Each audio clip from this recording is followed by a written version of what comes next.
نحمده ونصلي على رسوله الكريم اما بعد فاعوذ بالله من الشيطان الرجيم بسم الله الرحمن الرحيم رب اشرح لي صدري ويسر لي امري واحلل عقدة من لساني يفقهوا قولي۔ آج ہم انشاءاللہ والدین کے لیے دعاؤں کے بارے میں بات کریں گے کہ ہم کس طرح ان کے لیے بہترین دعائیں کر سکتے ہیں، کیونکہ والدین وہ ہستی ہیں جن کے احسانات ہم پر سب سے زیادہ ہیں۔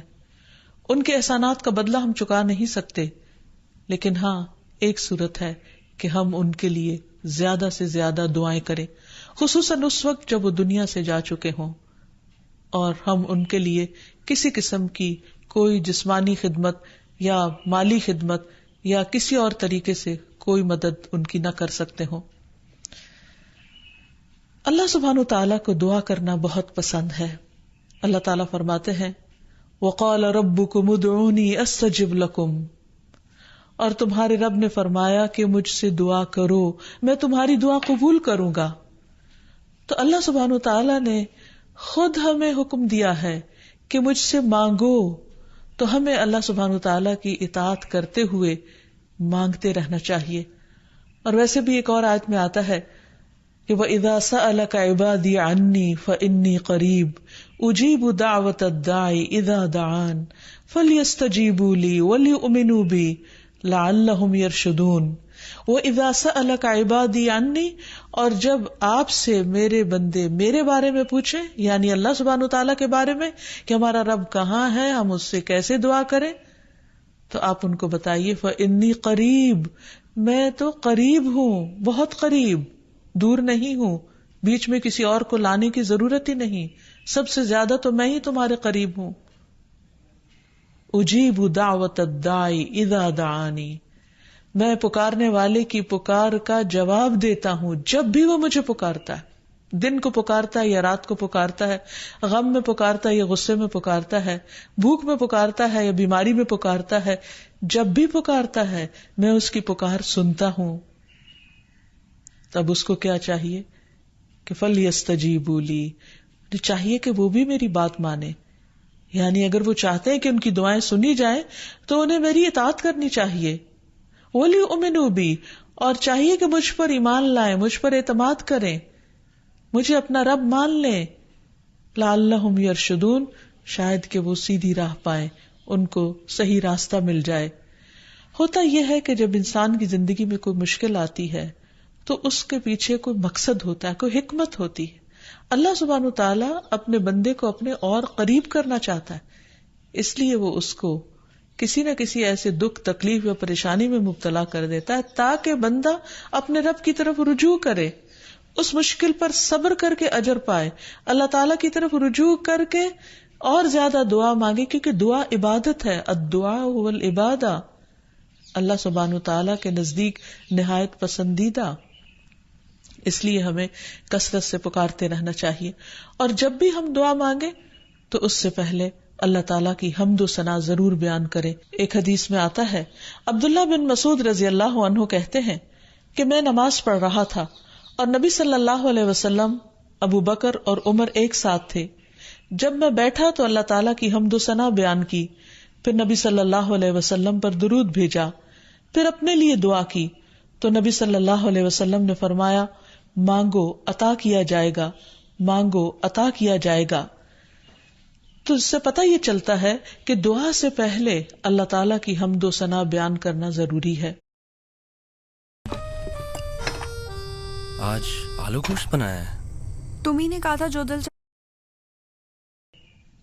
اللہ تعالیٰ کی حمد و ثنا کے بے پناہ کلمات ہیں، لیکن آج ہم ان کلمات میں سے ایک کلمہ جو اللہ تعالیٰ کو بے حد محبوب ہے وہ آپ کو بتاتے ہیں، جو نماز کے آغاز میں بھی پڑھا جاتا ہے، اور نماز کے علاوہ بھی اگر اللہ تعالیٰ کی حمد و ثنا کرنا ہو تو اس دعا کو پڑھ سکتے ہیں۔ سبحانک اللہم وبحمدک وتبارک اسمک وتعالی جدک ولا الہ غیرک، اے اللہ تو پاک ہے اپنی تعریف کے ساتھ، تیرا نام بڑا ہی برکت والا ہے، تیری بزرگی بلند و برتر ہے، تیرے علاوہ کوئی بھی الہ نہیں ہے۔ تو بہرحال والدین کے لیے دعا کرنے سے پہلے اللہ سبحانہ تعالیٰ کی حمد و ثنا بیان کیجیے، پھر نبی صلی اللہ علیہ وسلم پر درود بھیجیے، اور پھر اپنے ماں باپ کے لیے دعائیں کیجیے، کیونکہ یہ اللہ تعالیٰ کا حکم بھی ہے، وَقُلْ رَبِّ ارْحَمْهُمَا كَمَا رَبَّيَانِي صَغِيرًا، اور آپ کہہ دیجئے اے میرے رب ان دونوں پر رحم کیجیے، یعنی والد پر بھی اور والدہ پر بھی، جیسے انہوں نے مجھے چھوٹا سا پالا تھا، بچپن میں پالا تھا، جب میں نہ خود کھا سکتا تھا نہ پی سکتا تھا اور نہ خود اپنے آپ کو صاف کر سکتا تھا، تو انہوں نے دن رات بغیر کسی وقفے کے میری خدمت کی، تو اے رب اب جب کہ وہ بڑے ہو گئے ہیں، وہ تیری رحمت کے محتاج ہیں، تو ان پر رحمت فرما اور ان کی مشکلات آسان فرما۔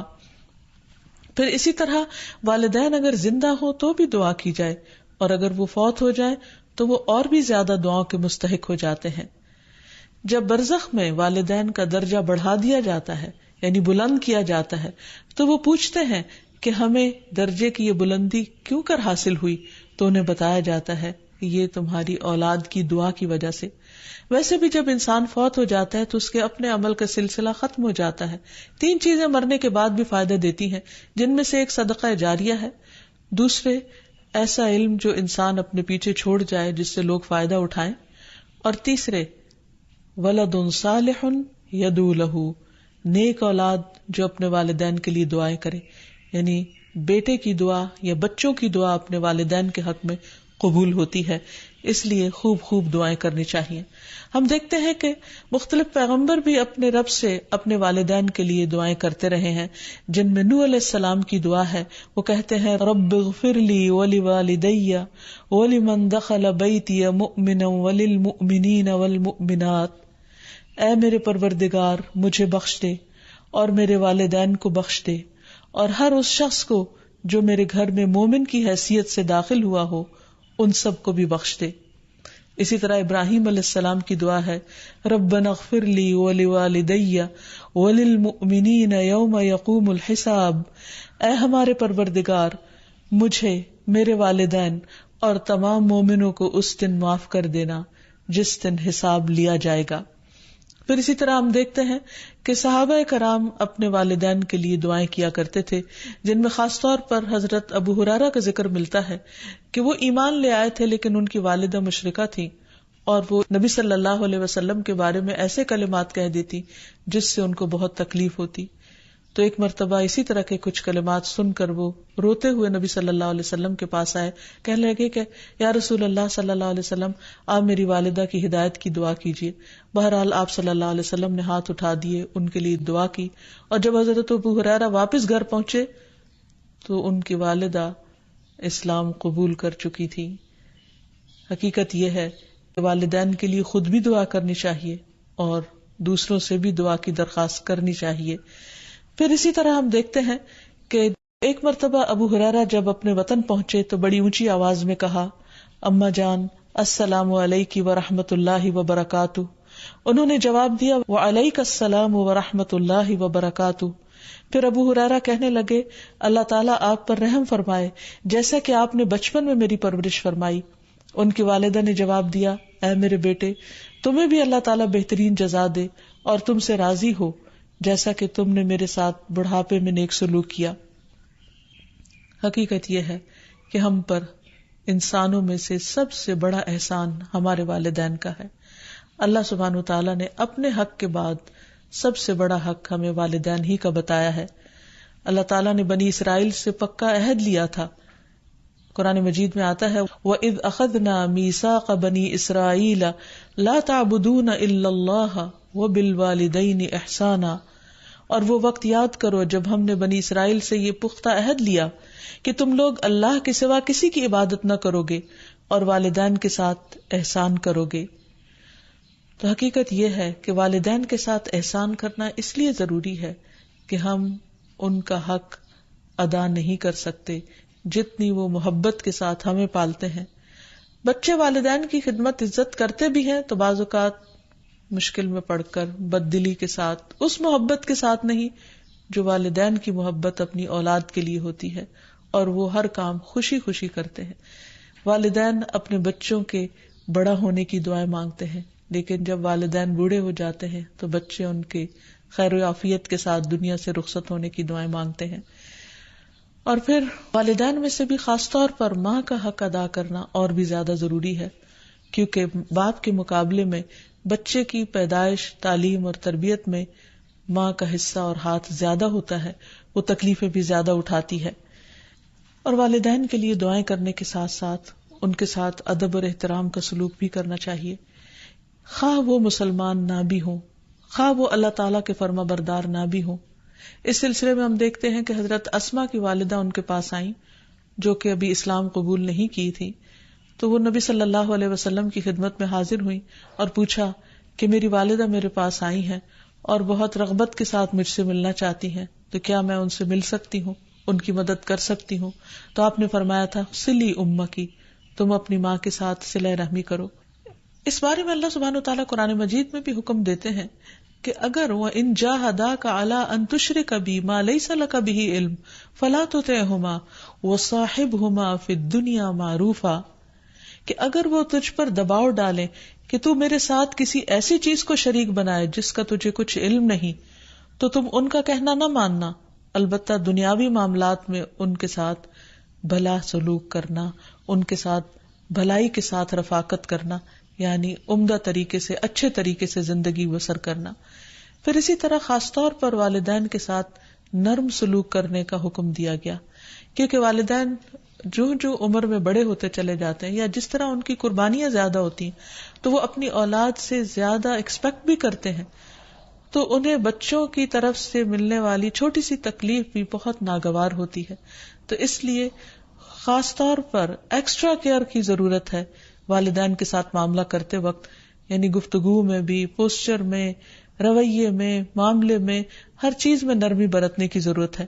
اس سلسلے میں اللہ تعالیٰ فرماتے ہیں وَاخْفِضْ لَهُمَا جَنَاحَ الذُّلِّ مِنَ الرَّحْمَةِ وَقُلْ رَبِّ ارْحَمْهُمَا كَمَا رَبَّيَانِي صَغِيرًا، اور ان پر رحم کرتے ہوئے انکساری کے ساتھ ان کے آگے جھکے رہو اور ان کے حق میں دعا کرو کہ اے میرے رب ان پر رحم فرما جیسا کہ انہوں نے بچپن میں مجھے محبت اور شفقت کے ساتھ پالا تھا. اس سلسلے میں ہمیں ایک روایت میں یہ بھی ملتا ہے، عبداللہ بن مسعود کہتے ہیں کہ ایک شخص نے نبی صلی اللہ علیہ وسلم سے پوچھا کہ کون سا عمل سب سے افضل ہے؟ آپ نے فرمایا وقت پر نماز پڑھنا اور والدین کے ساتھ نیکی کرنا، پھر اللہ کے راستے میں جہاد کرنا. یعنی سب سے پہلا کام نماز، اور پھر انسانوں میں سے والدین کے ساتھ حسن سلوک. لیکن عام طور پر والدین کو اولاد کے ساتھ شکایت ہی رہتی ہے، کیونکہ بعض اوقات Wheat presents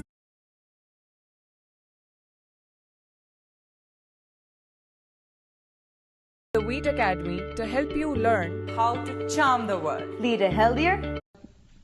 لوگ نماز بھی پڑھ لیتے ہیں، صدقہ خیرات بھی کر لیتے ہیں، لوگوں کے ساتھ اچھی طرح بھی معاملہ کر لیتے ہیں، لیکن والدین کے ساتھ ان کا وہ شفقت اور محبت کا معاملہ نہیں ہوتا جس کو وہ ڈیزرو کرتے ہیں. آپ دیکھیں کہ آیت میں کتنی تاکید کے ساتھ کہا جا رہا ہے کہ وَاخْفِضْ لَهُمَا جَنَاحَ الذُّلِّ، کہ تم اپنے پر یعنی اپنے کندھے ان کے سامنے عاجزی اور انکساری کے ساتھ جھکا کے رکھو.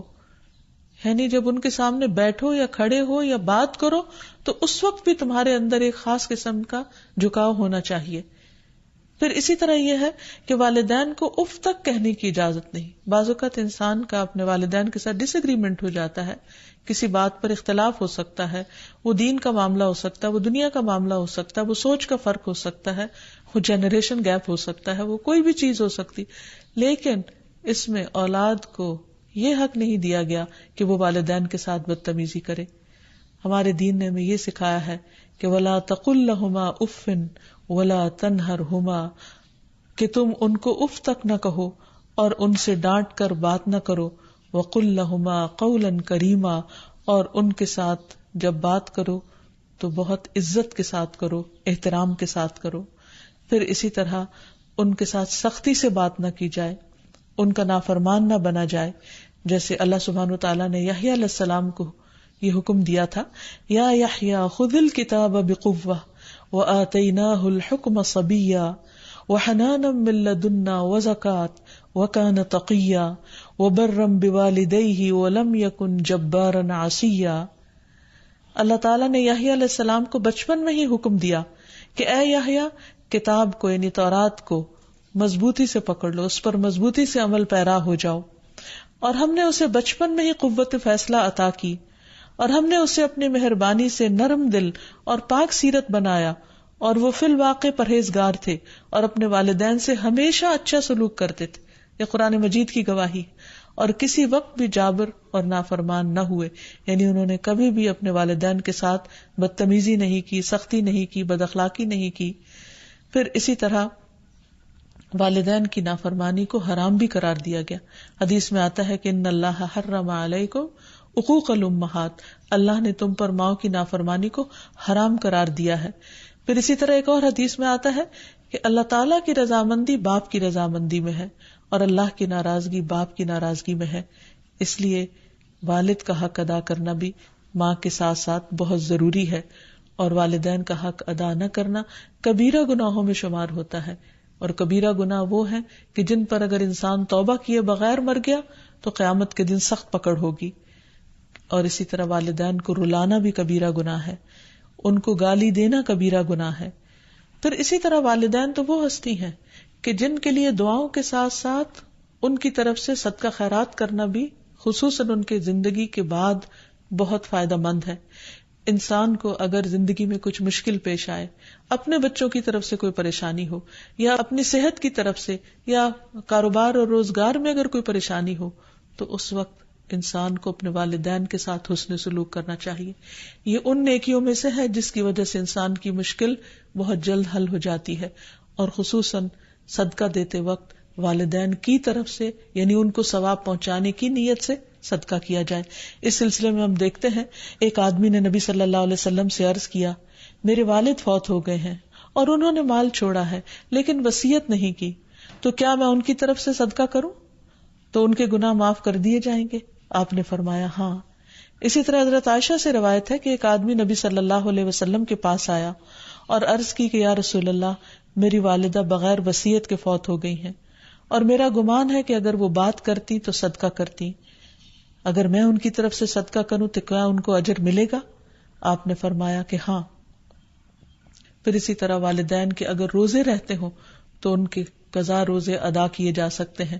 اگر وہ حج نہ کر پائے ہوں تو ان کی طرف سے حج بدل کیا جا سکتا ہے، یہ ان کے لیے ایک بہت بڑا احسان ہوگا. پھر اسی طرح ان کی نظر پوری کی جا سکتی ہے کہ اگر انہوں نے زندگی میں کسی سے کوئی وعدہ کیا ہو اور وہ اسے پورا نہ کر سکے ہوں، اللہ تعالیٰ کے لیے کوئی نظر مانی ہو اور اسے پورا نہ کر سکے ہوں، تو اس کو ادا کر دیا جائے. تو خلاصہ یہ ہے کہ انسان اپنے والدین کے ساتھ جو احسان کر سکتا ہے اس میں جب وہ زندہ ہوں تو ان کا دل خوش کرے، ان کی خدمت کرے، ان پر اپنا مال خرچ کرے، ان کی اطاعت اور فرما برداری کرے، خواہ وہ اللہ کے فرما بردار ہوں یا نہ ہوں، ان کے ساتھ حسن سلوک کرتا رہے.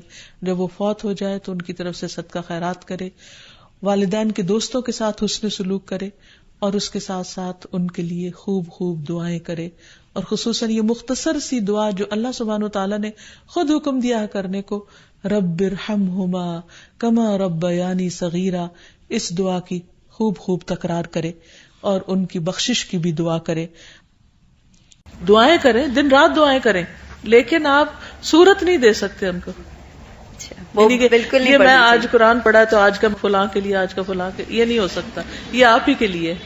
نماز بھی نہیں کر سکتے کہ یہ میرے 2 نفل فلاں کے لیے، کوئی دلیل نہیں اس کی سنت میں.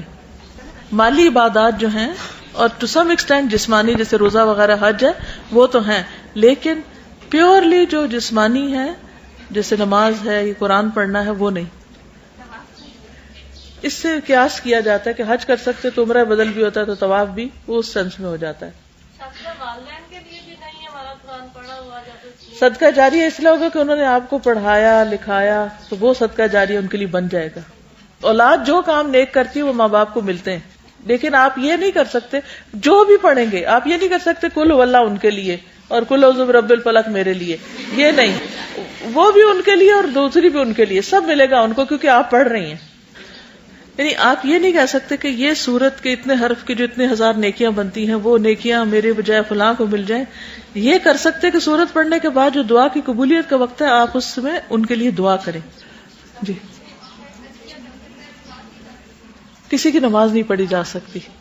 جی کیونکہ کہیں کوئی حدیث ایسی نہیں ہے کہ جب کوئی فوت ہو جائے تو تم اس کی نماز پڑھ دو. روزے کا ملتا ہے ہمیں, ہم رکھ سکتے ہیں, نماز کا نہیں. نماز ایک ایسی عبادت ہے, ایسا فریضہ ہے جو ہر بندے کو اپنے لیے خود ہی کرنا ہے, اور اگر کوئی اپنے لیے نہیں کر کے گیا تو آپ اسے پڑھ کے نہیں دے سکتے. ورنہ تو کیا ہوتا, آپ ایک سرونٹ رکھ لیتے نمازوں کے لیے, جن کے پاس پیسے ہوں وہ کیا کرے, ایک بندہ ہائر کرے اور کہے تمہاری ڈیوٹی ہے میری روز کی 5 نمازیں پڑھنا. تو کیا یہ کیا جا سکتا؟ زندگی میں بھی کوئی آپ کے لیے پڑھ سکتا ہے؟ نہیں. لیکن صدقہ زندگی میں بھی کوئی آپ کی طرف سے دے سکتا ہے, مرنے کے بعد بھی دے سکتا ہے. ٹھیک ہے, آپ کو سکھایا ہوا علم زندگی میں بھی آپ کے کوئی آگے سکھا سکتا ہے, بعد میں بھی سکھا سکتا. لیکن یہ طریقہ جو ہے یہ درست نہیں ہے کہ کوئی میری نماز پڑھ دے, کوئی میرا قرآن پڑھ دے, کوئی میری ذکر کر دے اور کوئی میری دعا کر دے اور میں صرف دنیا میں عیش کروں. یہ نہیں, کیونکہ عبادت کے لیے آپ پیدا کیے گئے اور آپ نے خود نہیں کی اور اوروں سے کراتے رہے. بخشش کے لیے لوگوں کو سپارے بانٹ کے ان سے قرآن ختم کروانا, اس کی کوئی دلیل نہیں. قرآن جو ہے وہ ہدایت کی کتاب ہے, ٹھیک ہے, اس کو پڑھنے سے ثواب ملتا ہے, لیکن اسی کو ملے گا جو پڑھے گا. اور پھر یہ کہ قرآن کہتا ہے کہ فقرؤ ما تیسر منہ, جو آسانی سے پڑھ سکو اتنا پڑھو. اور جب ہم کسی کو کہتے ہیں 10 سپارے تم پڑھ دو, 5 تم پڑھ دو, ایون ایک بھی, اور اس بیچارے کو پڑھنا نہیں آتا تو پھر وہ کیا پڑھے گا. اور اس میں کیا کیا خرابیاں ہوتی ہیں جب قرآن خوانی کی جا رہی ہوتی ہے, یعنی کہ کوئی ادھر سے پڑھ رہا ہے صفحہ کو ادھر سے, مجبوری کے مارے ختم کی فکر ہے, ساری توجہ اس پر تھی کہ ختم کر کے نمبر بتا دے کہ اتنے ہو گئے, اس کا بھی دکھاوا. نبی صلی اللہ علیہ وسلم نے فرمایا قرآن مجید اس وقت تک پڑھو جب تک اس میں دل لگے, جب دل اچاٹ ہونے لگے تو پڑھنا بند کر دو. یعنی کہ دل ہی نہ لگے کسی وقت آپ کا, مطلب یہ کہ ایک پوری منزل آپ نے پڑھ لی, 10 سپارے پڑھ لیے, آپ تھک گئے تو بس اب بس کر دو. دین بالکل واضح ہے, سفید روشن دن کی طرح. جو جو کرنا چاہیے تھا وہ نبی صلی اللہ علیہ وسلم بھولے نہیں, سب کچھ بتا کے گئے ہیں. ہمارا کام ہے اس کو زندہ کریں, اس پر عمل کریں, نہ کہ جو انہوں نے نہیں کیا وہ اپنے سے شروع کر کے مجرم بنے. تو ان چیزوں سے بچنے کی ضرورت ہے. اور آخر میں ہم سب دعا کرتے ہیں اپنے والدین کے لیے کہ اللہ تعالیٰ ان پر اپنی رحمتیں فرمائے اور ان کو اپنا پسندیدہ بنا لے, اور اگر وہ دنیا سے جا چکے ہیں تو انہیں جنت میں اعلی مقامات عطا فرمائے. وآخر دعوانا ان الحمد للہ رب العالمین. السلام علیکم ورحمۃ اللہ وبرکاتہ.